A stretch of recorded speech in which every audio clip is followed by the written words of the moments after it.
The United States, from the beginning, is based by implication on a morality of selfishness. And it was always, through the years, the attraction for people who wanted to escape from tyranny in their homeland and to come here to the responsibility of standing on their own and being free. That is the opposite of the basic sense of life, as I call it, of Europe. In Europe, through its whole history, the various periods and ideas of people never changed on one basic point. Europe is a state-worshipping culture.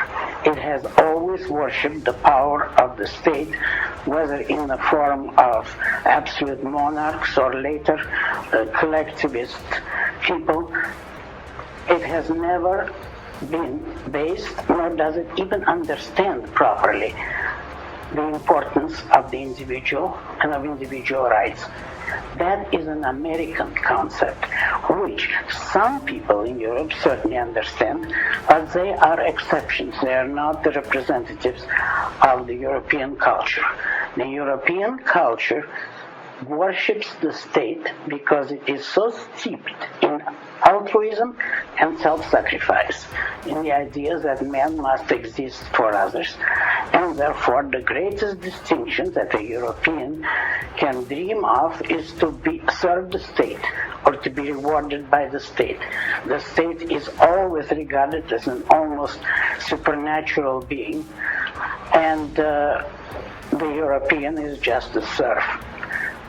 In America, it's exactly opposite. America, by the way, is the first country in history that was based on a philosophy that was created deliberately and consciously, and it was an Aristotelian philosophy that was the root of America. The philosophy which respects the individual, understands individual rights, and believes that a society should be based on the recognition of individual rights.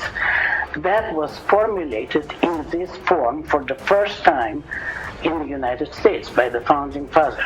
So that this is so great an achievement that centuries from now, men should kneel when they think of what an achievement the forefathers created in this country. And today, this is the country that is being denounced, derided, demeaned in any way by its intellectuals, when it is the greatest and noblest country in the world. Now, the common man, the public in this country, today is much better than its intellectuals. The poison is coming from the university, all universities, particularly their philosophy department, and the philosophies are coming from Europe. Today we see the ultimate climax, the last disgusting collapse of the Kantian philosophy. Immanuel Kant is the villain of European history, and the intellectuals in America are trying to sacrifice this country to him also. I don't think they will succeed. But in this country, the basic sense of life, the basic subconscious emotional understanding of life is pro-individualistic. This country was made by that philosophy, and it still remains, even though most people are not consciously aware of it. One of the popular expressions in this country is that I don't want to be pushed around. Well, that is a very eloquent illustration of the man's personal independence. Whereas in Europe, people believe that man is born to be pushed around.